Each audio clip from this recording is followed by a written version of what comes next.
Kati saba za kanisa zimeonyeshwa, hata sikupanga, sawa? Hata sikupanga. Zimeonyeshwa hata katika uumbaji. Amina. Kuanzia siku ya kwanza mpaka siku ya ngapi? Ya sita. Mungu bariki sana. Siku ya sita. Siku ya kwanza nikiumbwa nuru. Haleluya. Siku ya kwanza Mungu aliumba nini? Nuru. Siku ya sita jioni, au siku ya sita mwishoni, Mungu aliumba mtu. Siku ya sita hiyo mwanzoni mwa siku ya sita Mungu aliumba wanyama. Amina. Haleluya. Amina. Naelewa akina wapendwa? Amina. Siku ya saba ilikuwa ni siku ya Mungu kupumzika. Amen. Ambayo inamaanisha nini? Mapumziko, pumziko, si ndio?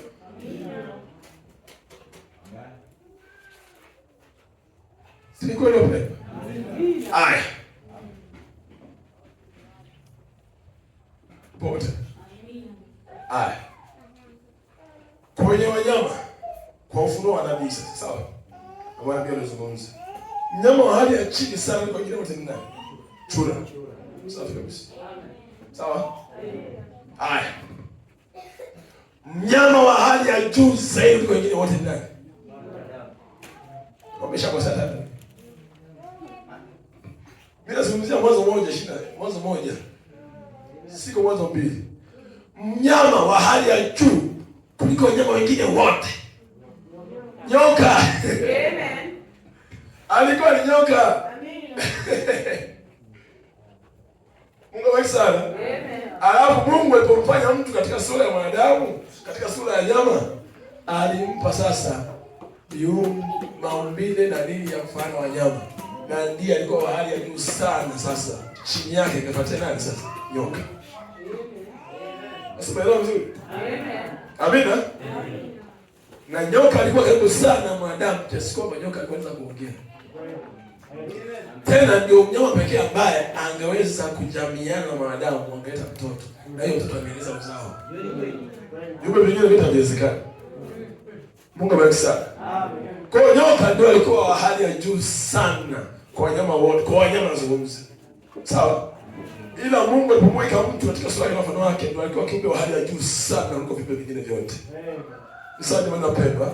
Mwanzo 2:7 Mungu akamtoa huyo mtu akamweka katika sura ya nyama. Sawa? Kwa mtu ndio akawa ni hali ya juu sana kuliko viumbe vingine vyote. Wangapi mtu pamoja hapo? Si ni kweli? Si ni kweli jamani? Kama ndio tena maandiko tunajua nisashe baadaye. Mungu abariki sana. Lakini nao fahamu mwanadamu ndio wa hali ya juu sana kuliko vingine vyote. Sasa sikiliza. Nabii anasema hivi. Kwa nini Mungu alimpa Yesu mwana asubuhi? Kwa nini alimpa mikono kama nini? Ya nyani. Alimpa kwa mikono kama ya nyani, sawa? Safi. Miguu kama ya ndugu. Haleluya. Tumbo kama la nani? Ada nini sisi? Kiboko. Sawa? Mungu amekusaidia. Si kweli? Kwa nini Mungu alimweka hivi? Kuna ufunuo nataka nikupe hapo ufunuo. Mungu usaidie upate. Kwa nini Mungu alimweka wanadamu kwa hivi? Kwa sababu yeye alikuwa aongoze wale wanyama. Kwa hiyo ilibidi Mungu ampe material ya wale ambao angewaongoza. Ampe vitu afananishe na wale ambao angewaongoza. Kuonyesha kwamba mchungaji wa kweli ana vitu vya kina dada fedha liko ndani mwake. Ana vitu vya fedha liko ndani mwake. Ili aweze kuongoza. Bwana sababu. Usimdharau mchungaji wako. Ana vitu fulani vimeandikwa kabisa, vimeandikwa ndugu Elia, yani hivyo vitu vya nikapaka kwa ndugu Elia. Hasa hivyo vitu vimekuwa tabia yake. Hadi vinakuwa tabia yake ili tu kwa ajili yako. Amina. Na ndio maana huduma yoyote ya kweli Mungu aliyokutumia itakusaidia. Kwa sababu gani? Wewe mwenyewe uko sehemu, ni sehemu ya tabia ya yule mhubiri. Amen.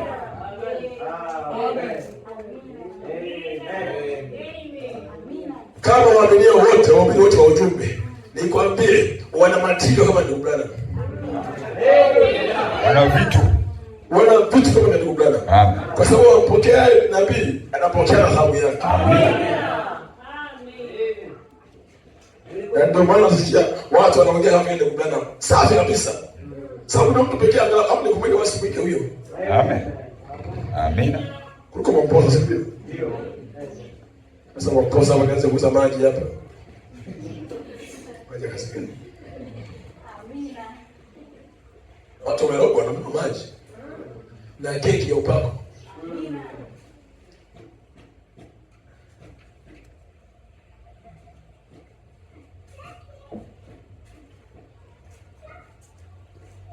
Baada ya kuombewa wanaanza kutupa shuhuda.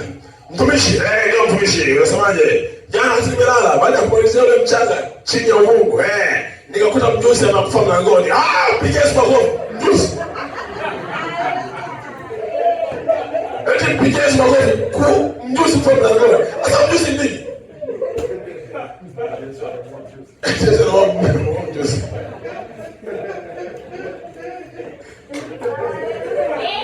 Piga Yesu makofi. Kwa mjusi.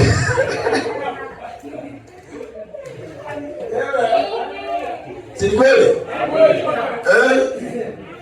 Wana mechupa, mechumichumi, mafuta, mafuta kumwagia chini ya ubongo, na juu ya tanda, na juu ya bati. Huo ni nini? Ushirikina. Sisi tunachana na Yesu.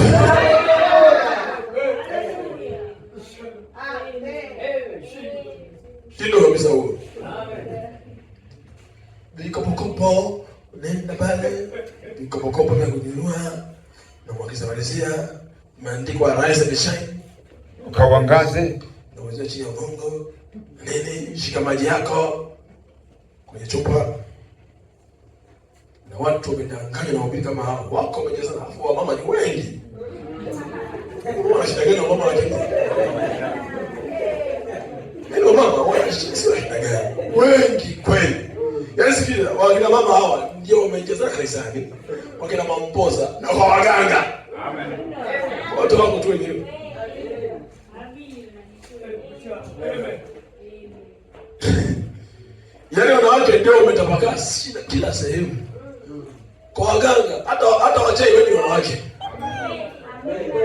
Ndio wanataka sema hivi, usimwache mwanamke mchawi aishi. Sio wanaume, mwanamke mchawi. Kwa sababu inaona wanawake ndio wengi. Hata Sauli alienda kwa mwanamke mchawi. Mwanamke akiwa mchawi mchawi ndio mkali kweli. Kwa sababu hadi Sauli aliuliza, "Je, kuna mwanamke mchawi hapa?" Mbona hakuuliza mchawi mwanaume? Kwa nini aliuliza? Sauli kwa swali kama hilo. Hakuna mwanamke mchawi tena. Akasema kuna mtu fulani yule. Ndio. Akaenda na alikuwa mchawi kweli. Alipofika mbele ya mchawi amejifunga ili asimjue, sababu Sauli alipiga mafuko uchawi. Akamfanya mimangamaga pale. Mungu aweza. Lile pepo likamwingia na ushirikina. Ilipomwingia akajua wewe ni Sauli. Kwa hiyo sio kama anakuambia wewe ndio Naftali, umetokea hivi wapi hivi? Nipitio. Sio kama ni Mungu, hapana. Mapepo yanajua wewe ni Naftali, unakaa Nipitio. Hata mapepo yanajua. Ndio familia spirit, ndio za utambuzi. Zinajua. Kwa nini pepo ajua ni Yesu? Wewe ni Joseph anasema jua. Kwanza nimwambie yule mtu kwamba sisi tunamjua nani? Paulo. Yanamjua. Na Yesu tunamjua. Lakini yeye ndiye watu watambui. Kumjuaje? Alikuwa ashajua ni Paulo, kwa hiyo alikuwa na Paulo anakimbia anatoka. Alikuwa na Yesu anatoka. Kwa hiyo alimjua Paulo kwa kazi ambazo Paulo anazifanya. Hata mdogo wangu yuko hapa. Alikuwa kwa mdogo wangu fulani. Alikuwa anaombewa huko Dar es Salaam. Na pepo yanaanza kuzungumza. Huyu ana kaka yake Thomas. Tunamchukia. Na Mungu anazungumza tena anachukia mimi. Mungu abariki sana. Kumbe ananijua. Amen. Ananichukia. Ndio kusema Mungu ananipenda.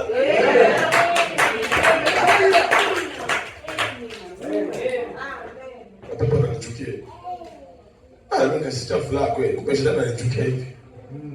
Haleluya. Ukisikia anakataka vitu Thomas, tunampenda huyo, tunampenda huyo.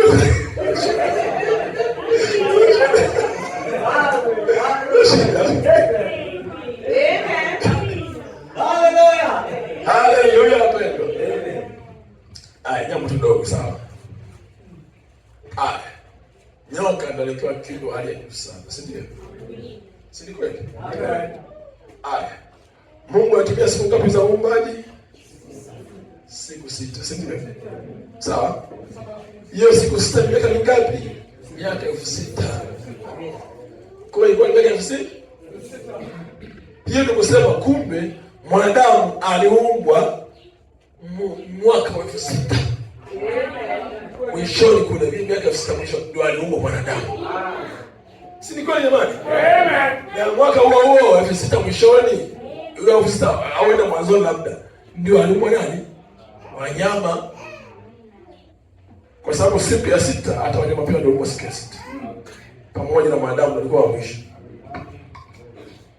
Si ni kweli? Wangapi ndio hiyo ni kweli? Wangapi ndio hiyo ni kweli wapendwa? Amen. Haya. Sasa kulikuwa na mwaka mwingine wangapi? Wa 7 ambao ulikuwa mwaka 1000, si ndio? Kwa nyuma miaka mingapi sana? Huu miaka 1000 ilikuwa ni miaka ya kupumzika.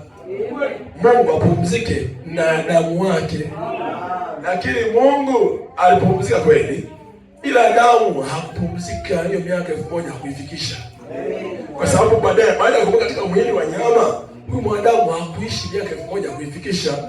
Wewe alikaa miaka 500 au 300 mimi sijui ni ngapi. Lakini hakufikisha miaka 1000 kwa sababu alitenda dhambi na Mungu akamwambia hivi, siku utakayotenda dhambi utakula siku hiyo hiyo utakufa. Na Adamu alikufa siku hiyo hiyo, kimwili na kiroho. Kiroho, roho Mungu alimwacha siku hiyo hiyo akafa kiroho. Kimwili aliishi miaka 930 kama sikosei. Maana yake ni kwamba nini? Hakufikisha miaka 1000. Kwa hiyo alikufa siku hiyo hiyo moja. Mbele ya Mungu ni siku moja, miaka 1000 alikufa siku hiyo hiyo. Si kweli? Haleluya. Kwa hiyo Mungu akawa na mpango wa kuukomboa tena ulimwengu. Mungu anatumia miaka mingine ngapi? 6000 tena kumrudisha mwanadamu yule yule tena. Haleluya. Miaka 2000 ya kwanza akamtuma Nuhu. Si ndio? Miaka 2000 ya pili akaja Yesu. Miaka 2000 ya tatu ndio sasa hivi. Kwa kumbe sasa hivi tuko kwenye 6000 nyingine. Umeelewa? Na zaidi ya hapo hakuna kitu kingine tena kitaendelea. Baada ya 6000 hii ya pili hii. Nafikiri pesa na vile kesho tutabadilisha nini. Mungu abariki sana. Baada ya 6000 hii ya pili, Mungu tutakwenda kuwa na utawala wa miaka mingapi? 1000 tena ili tuweke ile 7. 1000. Mungu abariki sana. Amina. Sasa bwana nikwambia kitu kimoja. Hapa hivi mwanzoni Mungu alijipatia mtu katika sura yake na mfano wake hapa mwishoni. Si kweli? Na hapa mwishoni Mungu atajipatia tena mtu katika sura yake na mfano wake tena. Na wale watu watakuwa ni mimi na wewe. Na nikwambia huyo mtu tayari yupo na anaendelea kukomaza na Mungu. Na mimi na wewe tayari. Haleluya. Hapa Mungu lazima ampate mtu mwenye sura yake tena. Alafu kishakuwa nayo sura yake tena, Mungu atamweka katika mwili wa nyama. Mungu wewe sana wa mnyama baada atambadilisha atakuwa mwili utukufu. Au atatawala katika ngapi? 1000 na Mungu. Hesabu ya Mungu ya siku ngapi? Ya siku 7 itakuwa imetimia. Baada ya hapo tunaingia siku ya ngapi? Ya 8 ambayo ni mbingu mpya na nchi mpya.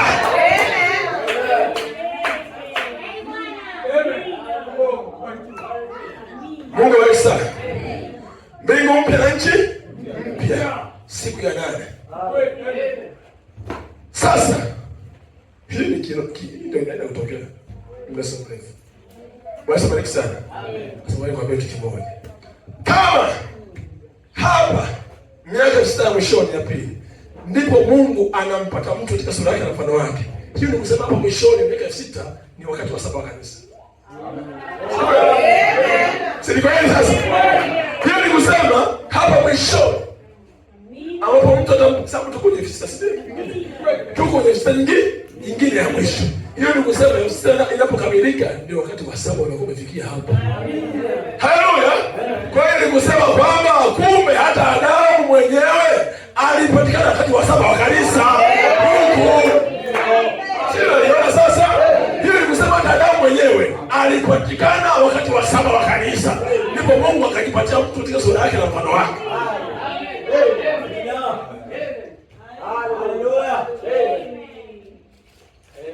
Tumeelewa vizuri hapo sasa. Haleluya.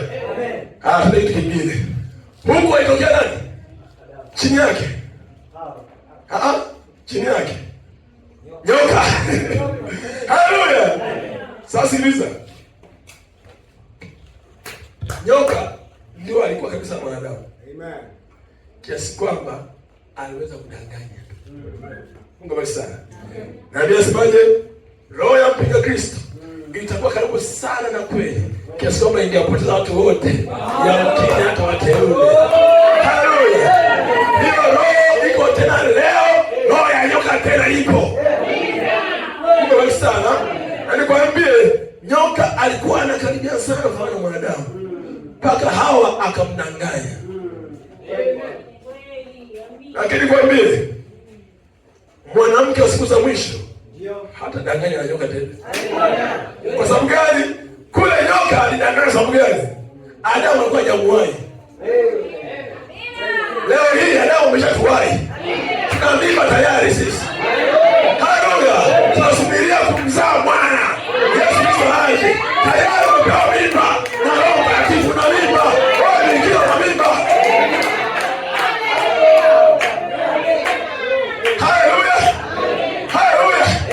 Na mimba imetokana na mbegu, na mbegu ni neno.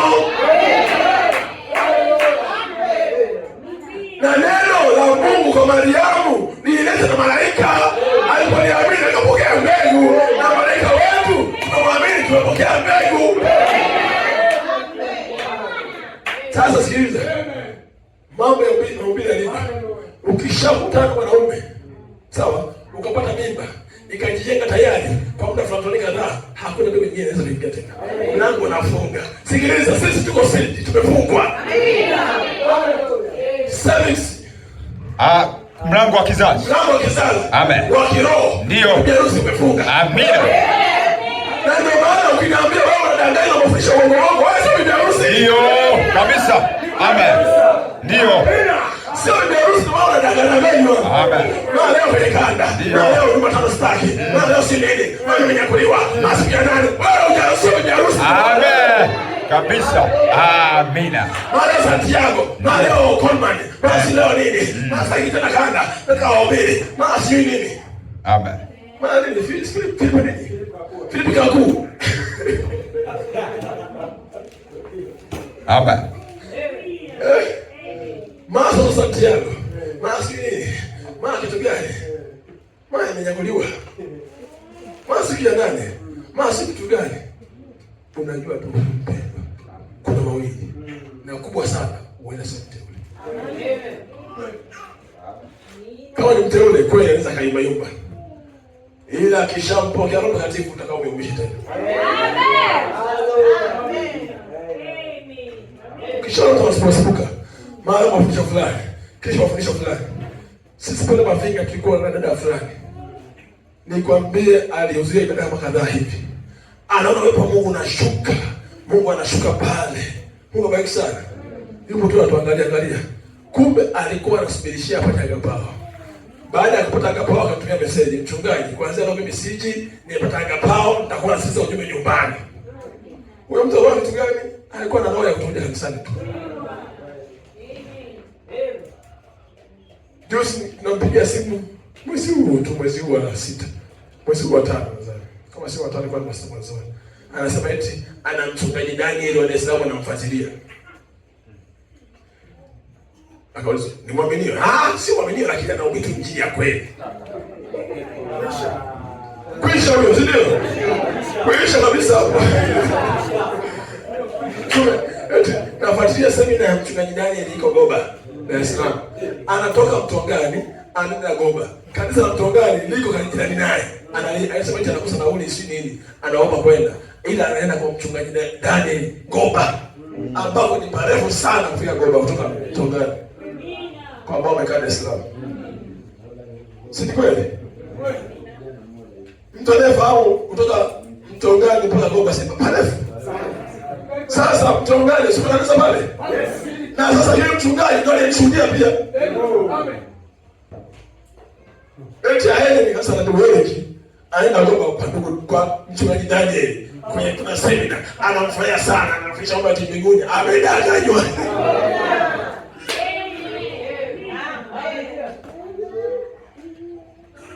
Asikamwambia, huko kwako kwenda si Mafinga, unampoa kwenye Mafinga, kama wiki mbili sijazo unakuja Mafinga. Haya, sasa utakuja kusali kanisani. Nitaangalia maana ukigami ni mbali sana. Haina shida dada, lakini tutakwenda tunakutumia nauli. Haja kujisumbua sana. Hata pale jirani kuna kanisa, na hiyo kanisa ndio sisi tutoa kiwanja wakajenga. Kanisa la kidhehebu, mtakao tunasali hapo hapo maana penye pia na mhubiri Yesu. Kuisha. Sasa unasibuka mtu ambaye wewe utasoma mimi. Mwamini wa kweli humbembezi kwa kanisa. Amen. Sasa sikia. Hapo kuna Adamu na nyoka. Hapa kuna Adamu mwingine na nyoka tena wapo. Mungu wewe sana. Na huyo nyoka alizaa mtoto na huyo mtoto alitiwa alama ya mnyama. Unafahamu kweli? Amina. Mungu wewe sana. Amina. Na ndio maana kipindi cha mwisho hapa kuna alama ya mnyama tena. Kwa sababu gani? Kuna mbegu ya shetani tena, lakini sio kupitia Hawa. Madhehebu haya yote ni alama ya mnyama, ni manyoka, ni nyoka. Na sasa tabia anasema hivyo, anasema hii Pentecoste unaona inafanana sana na nini? Na mbegu halisia. Leo hii nikwambie sio Pentecoste tena, wameingia huko kwenye ujumbe wako. Sio tena Pentecoste tena. Kwenye ujumbe huko nyoka ameingia. Lakini kwambie nyoka atachukua wa kwake. Amen. Atachukua. Bwana Yesu abariki sana. Amen. Hallelujah. Mnampenda Bwana Yesu Kristo? Amen. Amina. Hebu tuseme amina kidogo hapo. Hapo ndio kufutoka. Hallelujah. Kumbe hapa kulikuwa ni kanisa la kanisa. Si ni kweli? Ukiziangalia kwa ufahamu wa kimaandiko. Kwa nikwambia jambo lingine tena litakushtua kidogo. Mimi nakuja tu kwa muda huu kama dakika kadhaa. Saa 1 kamili itafika, Mungu anisaidie tutashamaliza. Sawa? Sina amani jamani wapendwa. Hata kama umekuja kwenye mkutano hata hivyo. Hata nikimbia mpaka saa 8 usiku haina shida.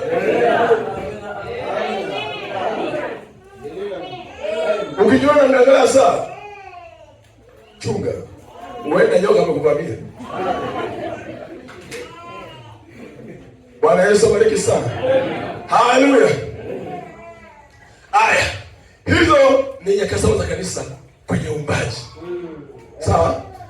Kuna nyakati za kanisa baada ya uumbaji. Mungu abariki sana. Amina. Adamu mwenyewe. Adamu, mpaka nani? Mpaka Henoko, si ndio? Ni mfano wa nyakati za kanisa. Haleluya. Amina.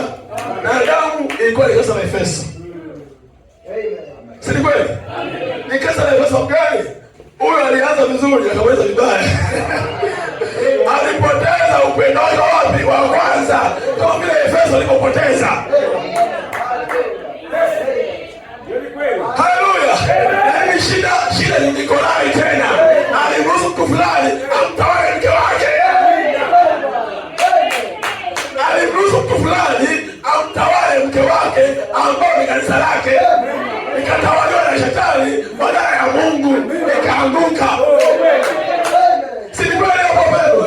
Kwa hapo unaweza ukaona kanisa la Efeso. Na kanisa la Smyrna nini? Maana ni uchungu. Maana ni uchungu. Smyrna ilikuwa nani? Habili. Haleluya. Ambaye kutia uchungu akaona Prophet. Kwa Kiingereza. Simino wake nini? Uchungu. Ni kanisa moja lilijeshi. Hallelujah. Mungu wewe sana. Alafu bibi mpaka wakati wa 7. Akaja Henoko. Haleluya. Henoko akaenda pamoja na Mungu. Akatembea na Mungu. Mungu akamnyakua. Kwa hapa ni wakati wa Henoko. Ni wakati wa kutembea na Mungu. Haleluya. Baada ya hapa, baada ya Henoko, Mungu abariki. Henoko anakisha mataifa. Sisi ambaye aliyakuliwa. Mungu abariki sana. Akamwacha kitukuu wake. Aitwa Nuhu. Si ndio? Nabii sasa Nuhu ni mfano wa Wayahudi 144,000 ambao watapitia dhiki kuu, ambao dhiki kuu kwa Nuhu ilikuwa ni gharika kuu. Umeelewa sasa? Ilikuwa ni gharika kuu, ilikuwa ni dhiki kuu ya kipindi hicho. Kwa sababu gani? Ilikuwa ni 2000 ya kwanza inaishiria. Kumbuka ni gani 2000 ya kwanza? 2000 ya pili, 2000 ya tatu. Leo hii sisi tuko kwenye 2000 ya tatu. Mungu awabariki sana. Amina. Mungu awabariki sana. 2000 ya kwanza ilikuwa nani? Nuhu. Ilianza na Adamu, ikaisha na Nuhu. Mungu awabariki sana. Lakini kwambia iliisha na Nuhu na Henoko kwa wakati mmoja. Mungu awabariki sana. Kwa sababu kwa mujibu wa nabii, hawa watu walionana duniani. Walionana. Mmoja alikuwa ni kitukuu cha mwingine lakini walionana duniani. Mungu awabariki sana. Haleluya. Na nabii anasema hivi, Nuhu alikuwa na mwangalia tu Henoko. Yuko wapi Henoko? Akiondoka ndio ishara yeye kuingia na safina. Sio kujenga kuingia. Haleluya. Henoko tunamwambia jamani, siku moja nitakuliwa. Siku moja nitaondoka hapa duniani. Alikabilia kwa ikawa. Kwa sababu alijua yeye nani? Mungu awabariki sana. Nuhu, Henoko mtu wa 7 hapa aliyakuliwa, ambao ulikuwa ni mfano wakati wa 7 kanisa tutajakuliwa. Nuhu yeye ni wa 10, lakini mfano wake ni Wayahudi 144,000 ambao watakuja kuamini Yesu Kristo kama taifa, lakini watapitia dhiki kuu, na kwa mujibu wa maandiko, kwa mujibu wa muhuri wa 5 watauawa. Watauawa. Mungu awabariki sana. Haleluya. Baada ya jambo hilo kupita, Mungu akamleta mtu anaitwa Abraham.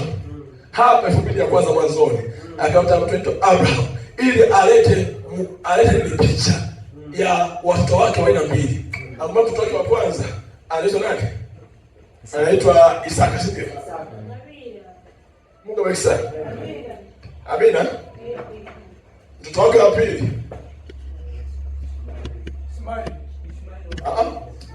Taja Ufunuo.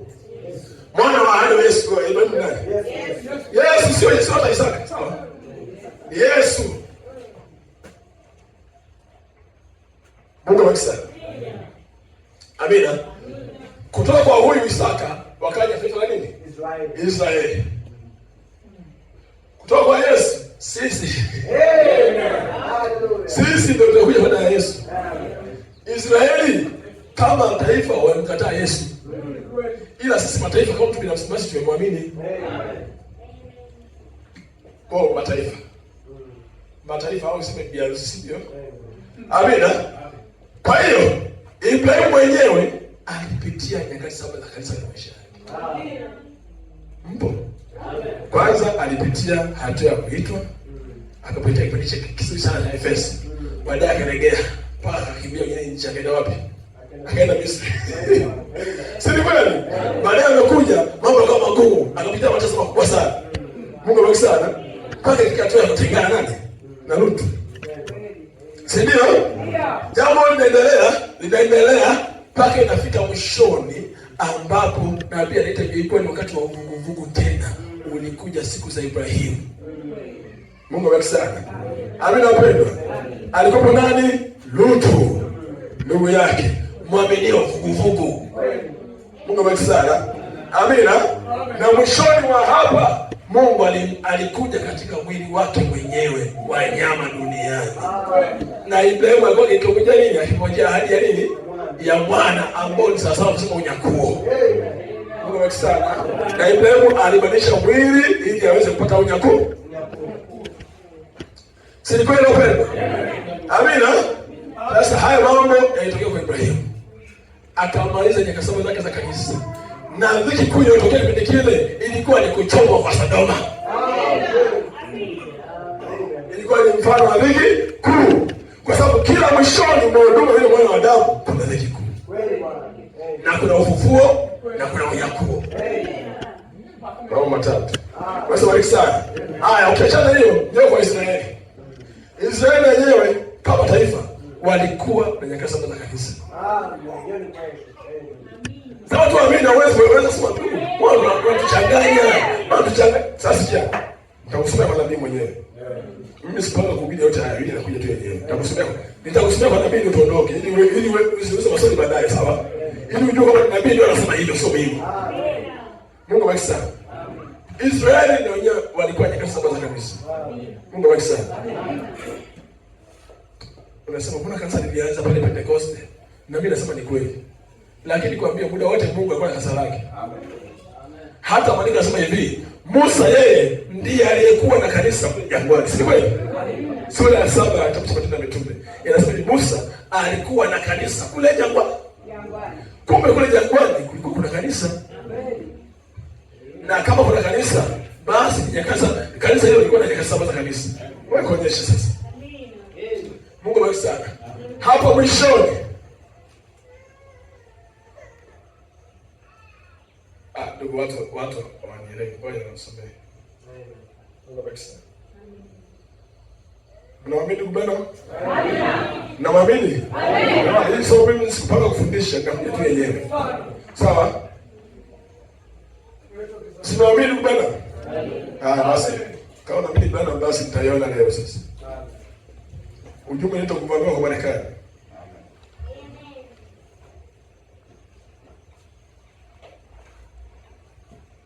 Mtu akisema hii kwa anaweza fikiri Marekani itabambana na Urusi na nini. Marekani ni kama tuna mitindo ya nini? Ya nywele, mapodozi, ndio tivamia Marekani. Haleluya. Bado tutasema mpaka sasa 9. Nitasoma tu hapa uweze kuliona jambo vizuri. In the Old Testament, katika Agano la Kale, if the Lord willing, kama Bwana akipenda, maybe in the coming services, huenda katika ibada zinazokuja, I would like to show how that, ningependa kuonyesha jinsi ilivyo that the 7 church ages, kwamba katika nyakati 7 za kanisa, how that the 7 church ages, kwamba ningependa kuonyesha jinsi ningependa kuonyesha kwamba zile nyakati 7 za kanisa turned out in the Old Testament, zilionyeshwa katika mfano katika lile Agano la Kale. Kumbe nyakati 7 za kanisa zilionyeshwa katika mfano katika Agano la Kale. Amina. Sasa mbona ni kweli? Kumbe Agano la Kale si vile Agano Jipya lianza baada ya Yesu, si ndio? Si ndio kweli? Ungapo naona jamani hii jambo ni kweli. Amina. Kumbe kabla ya hapo kulikuwa na nyakati 7 za kanisa pia katika jinsi ya mfano. Ndio. Kwa sababu hata hizi za kina Adamu mpaka Henoko ni mfano pia. Amen. Ila uhalisia wake ndio sisi. Ndio. Ila hiyo ni mfano. Mimi nilikuwa nakusema mifano sasa. Amen. Amina. Okay, how that they began just exactly. Jinsi zilivyoanza sawa sawa kabisa. At the beginning of the church ages of the Gentile church. Katika mwanzo wa nyakati 7 za kanisa wa kanisa la mataifa. Kumbe kanisa la mataifa na kanisa la Israeli. Amen. And they went right down through a similar dark age. Na zikaingia katika ule wakati wa Simina. Similar dark age. Katika ule wakati wa giza wa Simina. Similar. Okay. Yaani maana yake huku zilianza vile vile na huku zikaanza vile vile. Zikafikia wakati wa giza na huku wakafikia wakati wa giza. Amina. Zikafikia huku na ikafikia huku vile vile. Ndio kilichomaanisha nabii. Amen.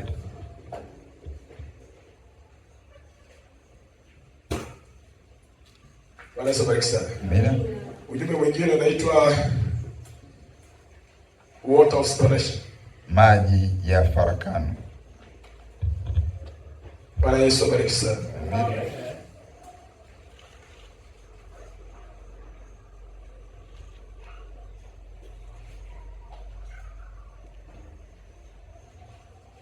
Maji ya farakano 55:01:21 55:01:21 mpaka 21.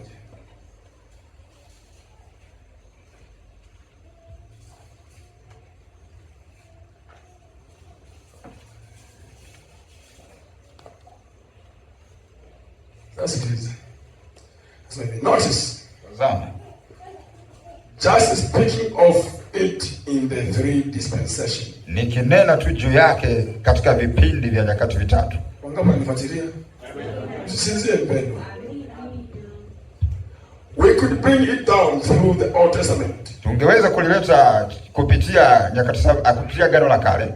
And through the 7 church ages for the 7 storms. Na kupitia nyakati saba za kanisa katika ile milia 7. And so forth. Na kadhalika. That looking through those streaks of blood. Kwamba tukiangalia kupitia hiyo milia ya damu.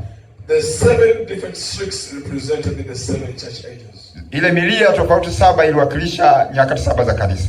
Israeli natural, Israeli ya kawaida, and the Gentile church in spiritual. Na kanisa la kimataifa kiroho. Kumbe Israeli kawaida ilipotea nyakati 7 za kanisa. Amen. Na mataifa kiroho kapotea nyakati 7 za kanisa. Amina. Kwa mifano hiyo 7 ambayo kuhani mkuu alikuwa anaiweka kwenye nini? Kwenye lango la kuingilia kwenye nini? Amina. Kwenye patakatifu. Kwenye ua wa nje. Mungu awabariki sana. Hallelujah. Nasema just exactly. Sawa kabisa. The same way. Vile vile. And Israel. Na Israeli. Hallelujah. Amen. And Israel. Na Israeli had 7 church ages. Ilikuwa na nyakati 7 za kanisa. Amen. Na Israeli had 7 church ages. Ilikuwa na nyakati 7 za kanisa. Na mataifa kuna nyakati 7 za kanisa. Na tuko kwenye wakati wa 7 wa kanisa.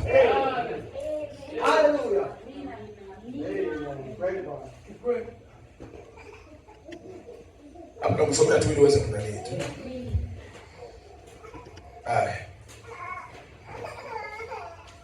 Ndio mwingine water of separation. Tarehe 6 mwezi wa 6 mwaka 55.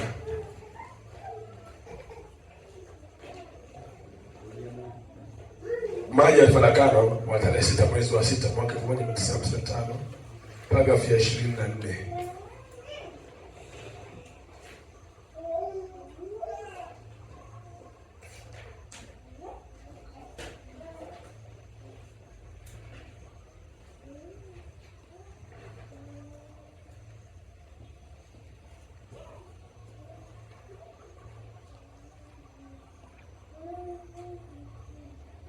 Mwisho kabisa nasema hivi. Oh friend. Oh marafiki. I want you to see that so bad. Ninataka kuliona hivyo vizuri. Yeah. I want you to see that so bad. Ninataka ulione vizuri sana. Nataka ulipate, usisinzie. Amina. A public testimony. Ushuhuda wa hadharani. 7 strips. Milia 7. Representing the 7 church ages. Ikiwakilisha nyakati 7 za kanisa. Hallelujah. Amina. Which by Israel, ambayo Israeli, the 7 church ages, zile nyakati 7 za kanisa, we are in the last. Tuko katika ule wa mwisho. The Laodicean. Ule wa Laodikia. Mungu akisa. Amen. Aya hiyo utakwenda usione sana vizuri. Wao kusoma ujumbe unaitwa Patmos Vision. Amen. Patmos Vision. Ono la Patimo. Mungu akisa. Amen.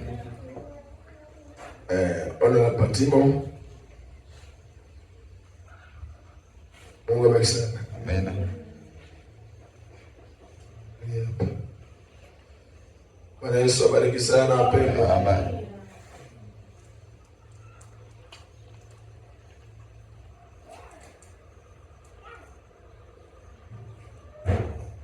Ona la Patimo ipanga finaweza ikawa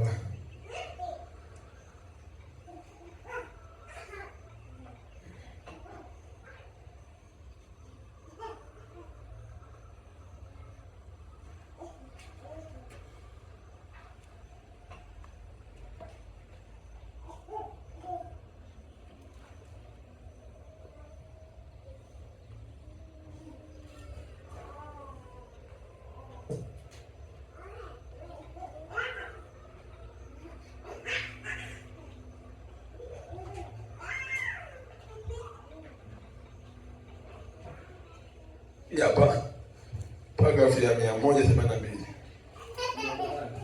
Ono la Patimo. Ono la Patimo. Aya 182. Mungu akusaidie. Amen. Si kweli wapendwa? Amina. Tuko wote? Amen. Somo la mafundisho na kutulia na kuandika. Amen. Mungu akusaidie. Amina. Amina. Amen. Na mimi lazima kusoma kwa sababu ili nione, ili pia naongea ukweli. Amen. Ndiyo. Simama ndio mmoja anazungumza ndio. Amen. Sasa hapo inakuongelea msumari vizuri. Amen. Now notice. Sasa tazama. Also the days of Elijah. Pia siku za Elia. When they had rejected Elijah as prophet. Walipomkuwa wamemkataa Elia kama nabii. The little thread. Ule uzi mdogo.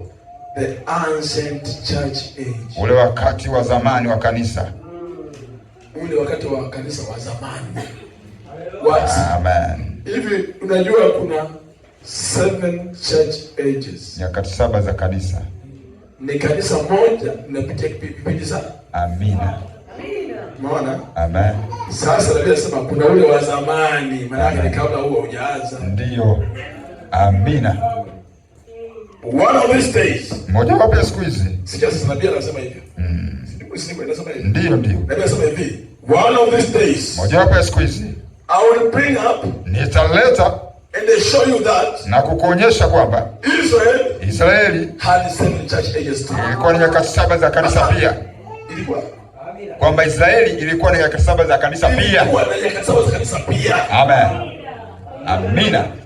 Sasa moja siku hizi italeta akuonyesha. Lakini Mungu alimlaza atatuonyesha. Ila kuna huduma zinatuonyesha. Amina. Hakika. Amen. Sasa wewe utakuwa ni huduma tano ndio shida yako itakuwa hapo. Amen. Amina. Amina. Na sasa nikwambie. Amen. Kama nabii anakuonyesha, inabidi yeye atuonyeshe. Inabidi aje atuonyeshe kupitia ubiri. Ndio. Amina. Kabisa. Kwa sababu nabii anasema hivi kuna kazi ambazo pia Yesu alikuwa kuzifanya. Ila sisi tutazifanya. Au pia Mungu alimwambia Elia hivi, nenda ukamtie upako, ukamtie mafuta. Nani? Elisha awe nabii mahali pako, ukamtie nani? Yehu awe mfalme wa Israeli, au ukamtie nani? Azaeli awe mfalme wapi? Wa Shamu. Haleluya. Mungu alimpagiza nani? Elia. Elisha alichokifanya, yeye alienda kumtia mfalme huyu, alienda kumtia mtu mmoja tu, anaitwa Elisha, akamtia mafuta awe nabii mahali pake. Lakini hiyo kazi nyingine ya Shamu na wapi alifanya Elisha. Amen. Ndio. Sasa kumbe Elia ni upako. Sio mtu ni upako. Na Yesu ni upako. Na nabii wa sasa ni upako. Kuna kazi nyingine tutafanya sisi. Watu wasema haijatimia, sikiliza itatimia kupitia sisi. Kwa sababu sisi na nabii ni upako mmoja. Haleluya. Sasa leo kwa neno la Mungu nitaonyesha njia zote za kanisa zipi. Amen. Amen. Kwa neno la Mungu nitaonyesha njia zote za kanisa zipi na wajumbe wake ni wapi. Amen. Amina. Kwa sababu hauna wakati bila mtume. Ndio. Kuna mtume wa Yahudi. Amen. Yupo. Amina. Kabisa. Amen. Amina. Haleluya. Amen. Inakuja tu yenyewe jamani wapendwa. Amen. Haleluya. Amen. Sasa kanisa la Wayahudi lilianzia pale jangwani. Walipotoka wakatoka ndio wakawa kanisa. Amen. Mtume wao wa kwanza alikuwa ni Musa. Amina. Kabisa. Haleluya. Na Musa ndio aliweka msingi, kama vile Paulo aliweka msingi. Paulo ndio aliandika Biblia na Musa ndio aliandika Agano la Kale. Paulo ndio aliandika Agano Jipya na Musa aliandika Agano la Kale. Na wote walitolewa na nguzo ya moto.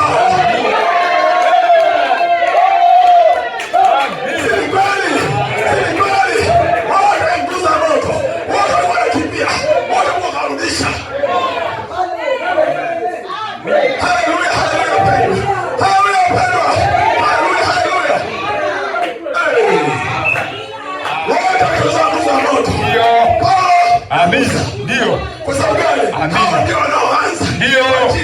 Amina. Ndio. Amina. Amina. Ndio mwisho. Ndio. Israeli. Amen. Kubwa. Ndio wanaobatizana. Amina. Amina. Amina. Ndio mwisho wa kanisa.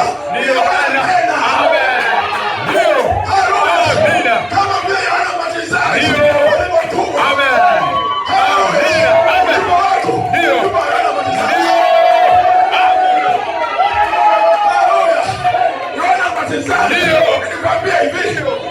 Kama vile Yohana Mbatizaji. Ndio. Alipokuwa ndani ya maji akabatiza. Amen. Mungu akamthibitisha. Ndio. Amen.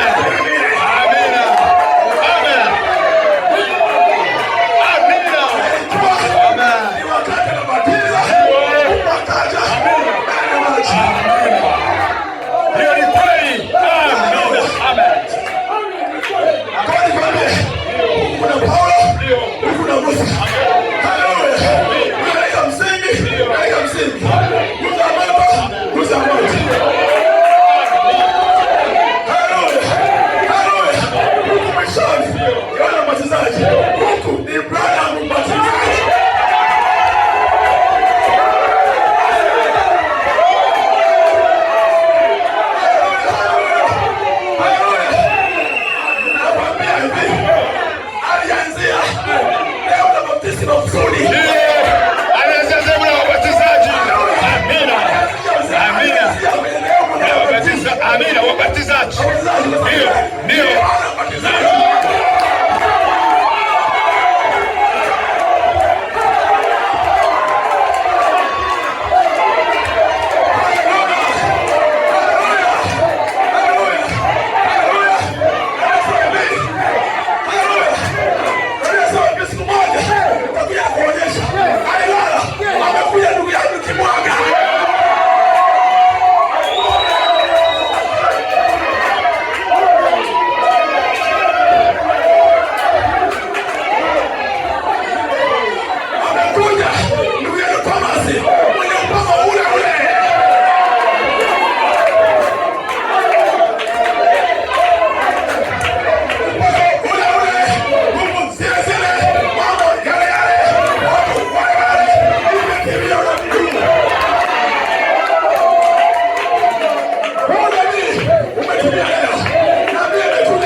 ukasubishwa ukafa, umefufuka leo.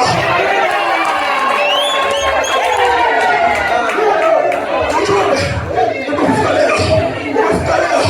Yesu amefufuka, alianza kuwafanya wateule. Njoo hapa, njoo wewe, njoo wewe, njoo wewe, njoo wewe, njoo wewe. Haleluya. Pendwa, kisha kusaidiwa, twendeni chumba cha juu.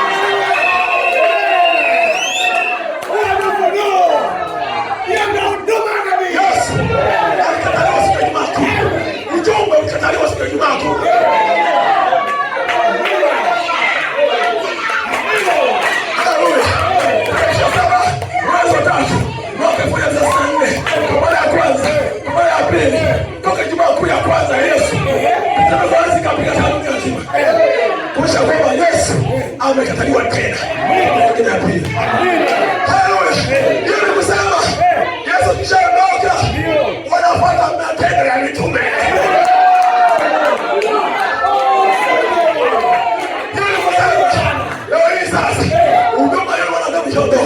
Haipo tena. Kilichosalia ni matendo ya mitume.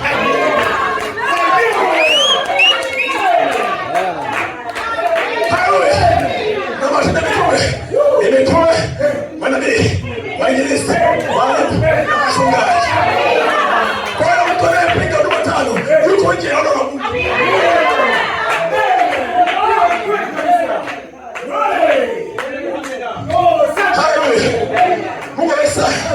Haleluya. Nabii anasema hivi, nguzo ya moto iliandika agano la kale kupitia Musa. Manabii wale wengine wote walikuwa wanawarejesha watu kwenye yale aliyosema Musa. Isaya alikuwa anarejesha watu kwenye yale ambayo Musa amesema. Kwa Musa ndio mwanzilishi, ndio aliyeweka msingi. Na Paulo anasemaje? Mimi ni mkuu wa ujenzi, naweka msingi. Anayekuja ajenge juu yake.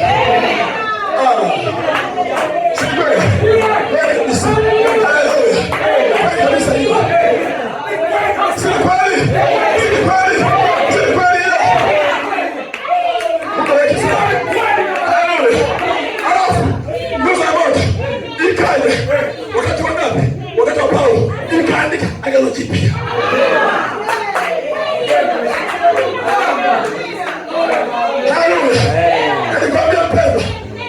Mwingine Paulo aliandika nyakati saba za kanisa katika mifano.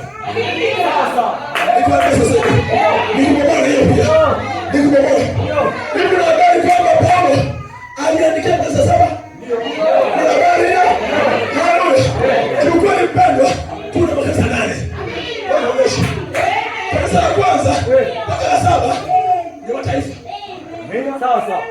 Kanisa la 8 ni Wayahudi.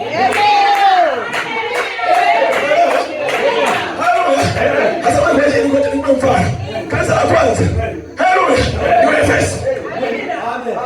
Haleluya. Leka 12. Kanisa la kwanza ni Efeso.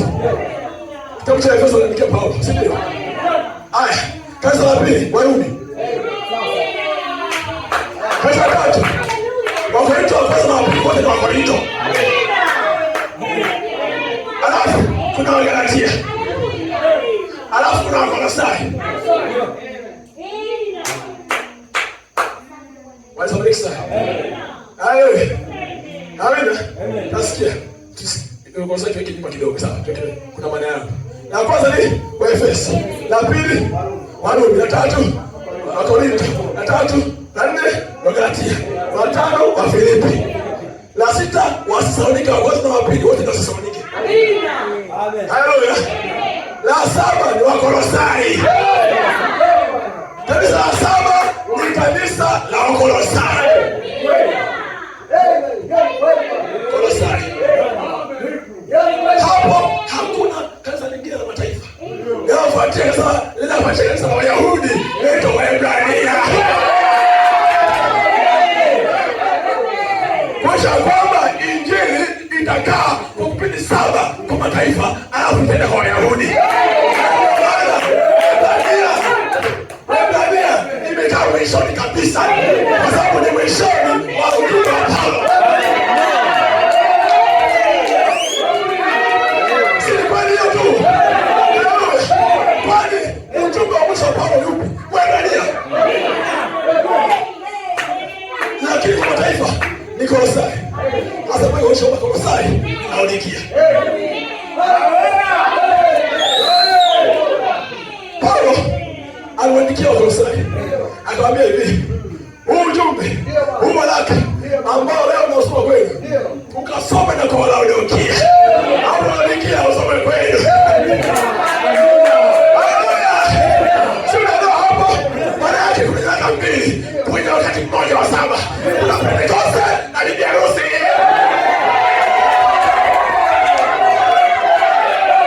Kuna Pentekoste. Haleluya. Kuna Pentekoste ambao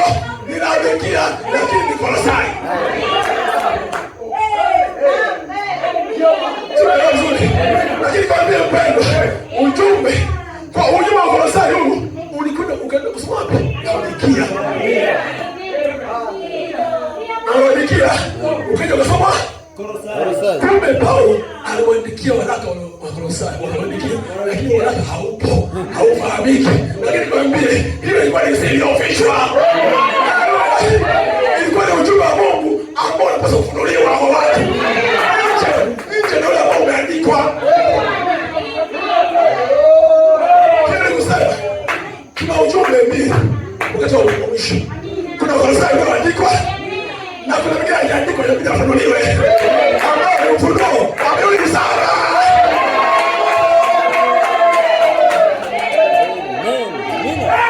Sijui naona mambo. Unayaona?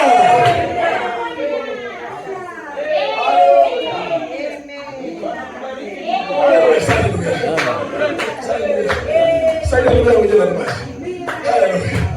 Na mpenda Bwana Yesu Kristo. Yeye mama sio.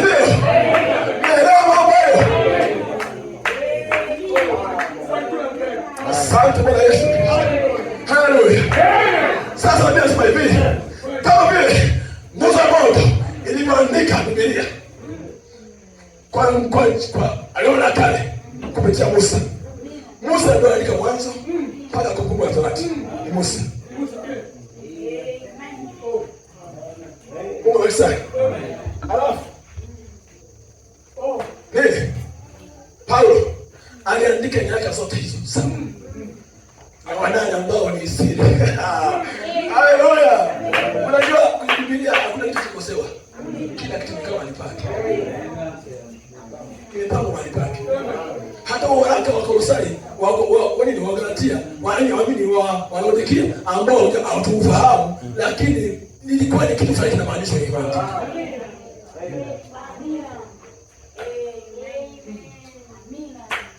Hallelujah.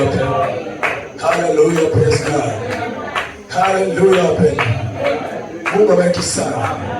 Hallelujah.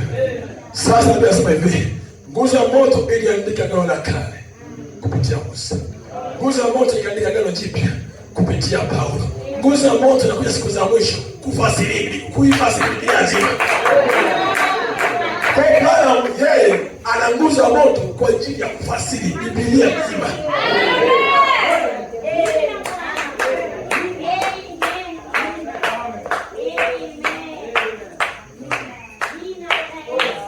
Kwa kumbe kulikuwa ni kanisa kwa Israeli.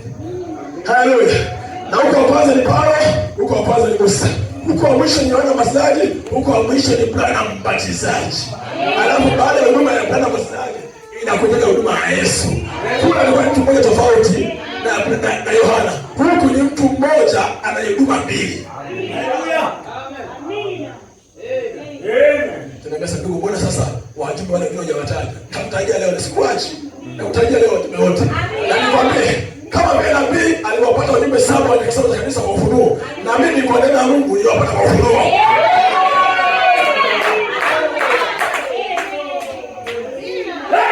Wala sina ubiri yoyote, wala sina sehemu fulani kusoma, ni ufunuo kwa Mungu.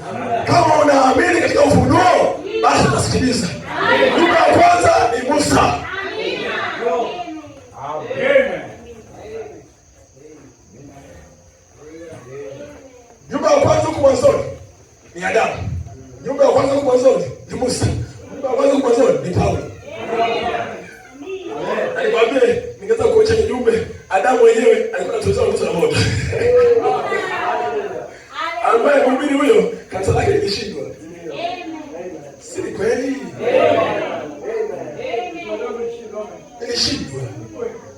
Lilishindwa. Na mwishoni unampata Henoko ambaye naye alikuwa na huduma ya ile mwana wa Adamu.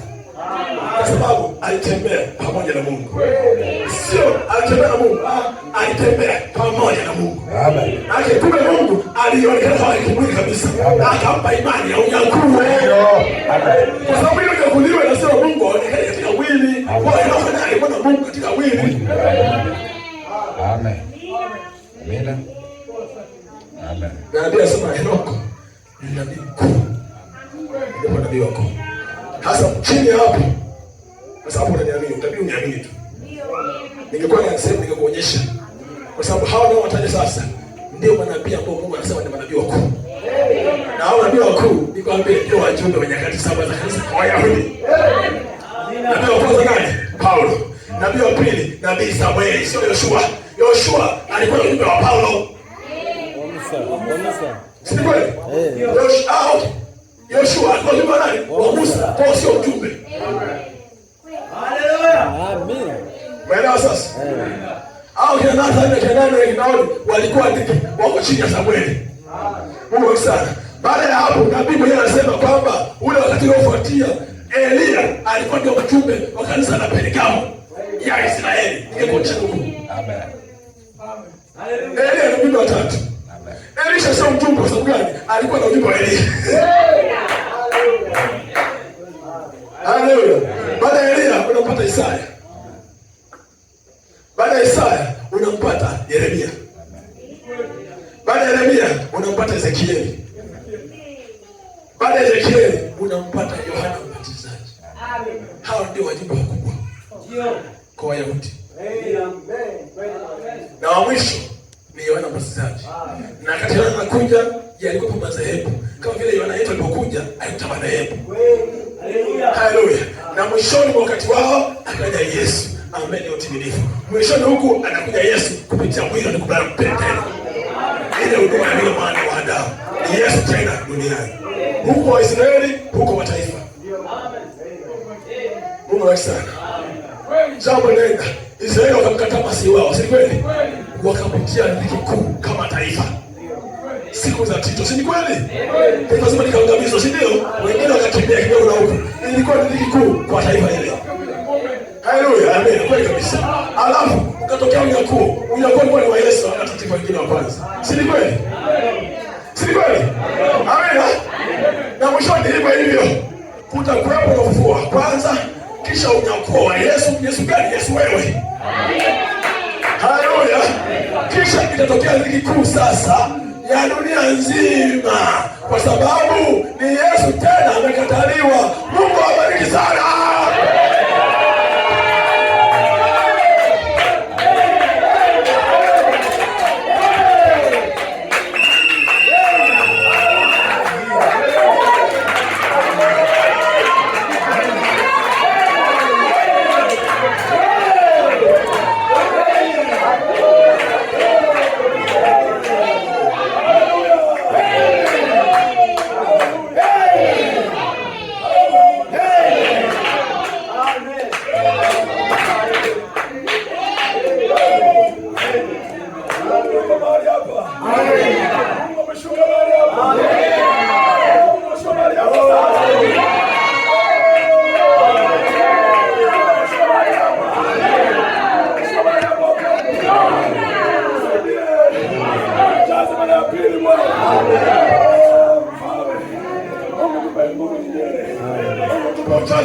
Haleluya. Mungu mahali hapa ameshuka. Ameshuka Bwana Yesu Kristo mwenyewe. Nguzo ya moto. Umekuja mahali hapa. Oh, Bwana Yesu tusaidie. Tujaze upya mtakatifu. Tusifanye yote Bwana. Tutumie roho yako. Haleluya. Umeshuka mwenyewe Bwana Yesu. Umeshuka mahali hapa. Umeshuka jioni leo. Oh.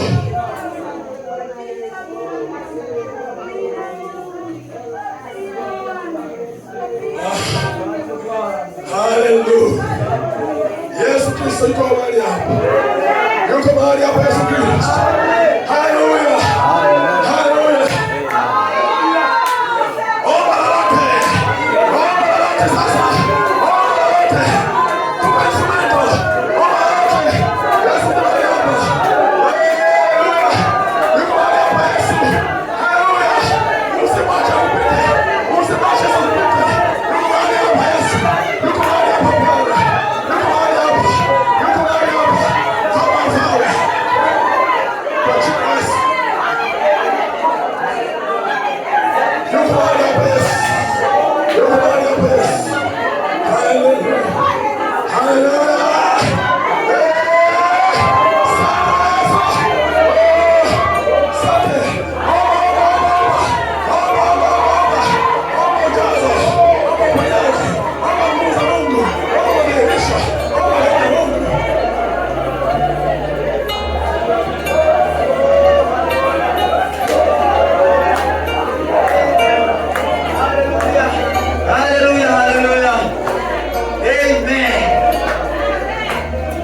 haleluya.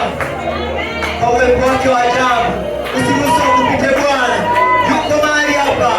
Haleluya, yuko hapa. Yuko Bwana mahali hapa. Anayejua moyo wako unahitaji nini. Haleluya.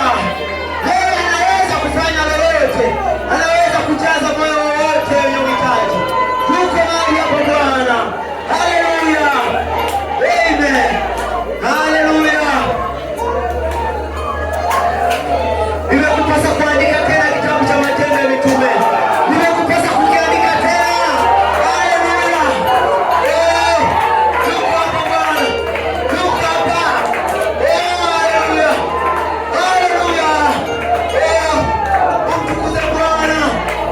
Usiache upite. Usipite. Haleluya.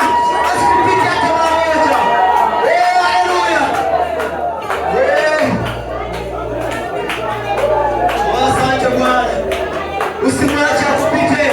Yuko mahali hapo kwa ajili yako. Yuko hapo kwa ajili ya moyo wenye njaa. Yuko hapo kwa ajili ya yeyote mwenye kiu yake. Haleluya. Mungu yuko hapa. Yuko anakuhitaji wewe. Anahitaji moyo wako. Moyo ulio mtupu. Yoyote ataujaza. Yuko hapa Bwana. Haleluya. Haleluya. Haleluya. Haleluya. Hebu litukuzeni jina lake takatifu. Mioyo yenu na iwe wazi. Msifunge chochote. Fungeni ulimwengu nje. Umwache yeye ndani. Haleluya. Haleluya. Je, utakubali akupite leo? Je, utakubali akuache? Je, utakubali? Haleluya. Usikubali. Hebu ikani wewe. Hebu na ikani wewe na Bwana. Ikani wewe na Bwana. Haleluya. Amen. Haleluya. Tukuzeni jina lake takatifu. Mungu yuko hapa. Bwana wetu Yesu Kristo. Jalia mioyo yetu ikawe tayari kupokea tena, kukaandike tena kitabu cha matendo, kukaishi tena neno lako. Wewe tutumia Bwana huduma kuu Bwana, ambayo inaweza kutuonyesha mambo ya kimbinguni. Pia tunalitukuza jina lako takatifu. Umetuonyesha mambo ambayo ulimwengu hauwezi kuyaona, mambo ambayo dunia haiwezi kuyaona, mambo ambayo haleluya hayajaandikwa, lakini yanawekwa wazi leo. Mungu hapa Bwana, tunalitukuza jina lako takatifu. Asante Bwana wetu Yesu Kristo. Asante kwa wakati huu. Haleluya, haleluya, haleluya, haleluya. Haleluya. Tukuzeni Bwana. Yuko hapa leo. Tukuzeni yeye. Haleluya. Hili litashindikana. Haleluya. Kuna kila nguvu mahali hapa. Inaweza kujaza kila moyo wenye njaa. Hebu isikupite. Asante Bwana. Hebu ikani wewe. Hebu ikani wewe. Hebu ikani wewe. Haleluya. Usiseme kwa ajili ya ndugu yako wala kwa ajili ya ndugu yako. Hebu ikani wewe. Ikani moyo wako wenye njaa. Haleluya. Asante Bwana. Asante Jehova. Asante Bwana kwa neno lako takatifu.